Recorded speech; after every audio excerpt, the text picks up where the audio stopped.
بسم اللہ الرحمن الرحیم۔ اسلامک بول آفیشل میں خوش آمدید۔ یہود صرف حسد اور بغض کی وجہ سے آپ صلی اللہ علیہ وآلہ وسلم کی رسالت کا انکار کرتے تھے، اس لیے اللہ کریم نے اپنے حبیب حضرت محمد صلی اللہ علیہ وآلہ وسلم کو فرمایا کہ ان حاسدوں کو حضرت آدم علیہ السلام کے 2 بیٹوں کی وہ سچی خبریں سنائیں جس سے حاسد کا انجام واضح ہو جائے، ہو سکتا ہے یہ عبرت حاصل کر لیں۔ حابیل اور قابیل دونوں حضرت آدم علیہ السلام کے بیٹے تھے جو حضرت حوا کے بطن سے پیدا ہوئے، کیونکہ حوا علیہ السلام کے ہاں ایک ہی حمل سے لڑکا اور لڑکی پیدا ہوتے تھے، اور اس وقت انسانیت بھی صرف حضرت آدم علیہ السلام کی حقیقی اولاد میں منحصر تھی، اس لیے اس کے بغیر کوئی نکاح کا طریقہ ہی نہ تھا کہ ایک حمل کے لڑکے کا نکاح دوسرے حمل کی لڑکی سے کیا جائے، اور حضرت آدم علیہ السلام کی شریعت میں یہ جائز تھا۔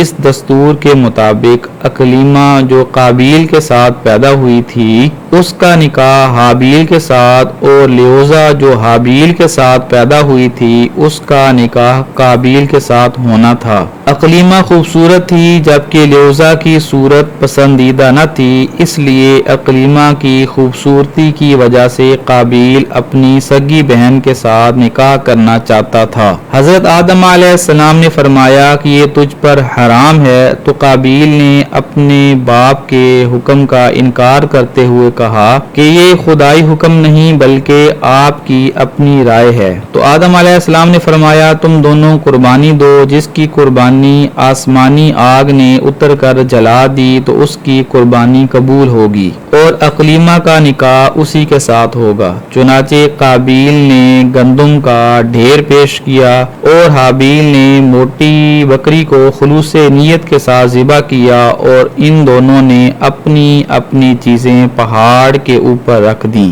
غیب سے آگ نمودار ہوئی اور اس نے حابیل کی قربانی کا گوشت جلا دیا، جو قربانی کے قبول ہونے کی علامت تھی، جس کی وجہ سے قابیل کے دل میں حسد کی آگ بھڑک اٹھی اور اپنے بھائی کو قتل کرنے کا ارادہ کیا، اور بھائی کو دھمکی دی کہ میں تجھے ضرور قتل کروں گا کیونکہ تیری قربانی قبول ہو گئی ہے اور میری مردود۔ تو حابیل نے نہایت محبت کے ساتھ جواب دیا، اے میرے بھائی، یہ تو اللہ تعالیٰ کی مرضی ہے، جس کی چاہے قربانی قبول کرے اور جس کی چاہے اسے مردود کر دے، اس میں میرا کیا قصور ہے؟ وہ تو صرف متقین سے ہی قربانیاں قبول کرتا ہے، تو تو مجھے کس گناہ کی سزا دینا چاہتا ہے اور قتل کرنا چاہتا ہے؟ لیکن چونکہ قابیل کا دل حسد کی آگ میں جل رہا تھا، اس لیے اس پر اپنے بھائی کی بات کا کوئی اثر نہ ہوا، اور اس نے پختہ عزم کر لیا کہ وہ اپنے بھائی حابیل کو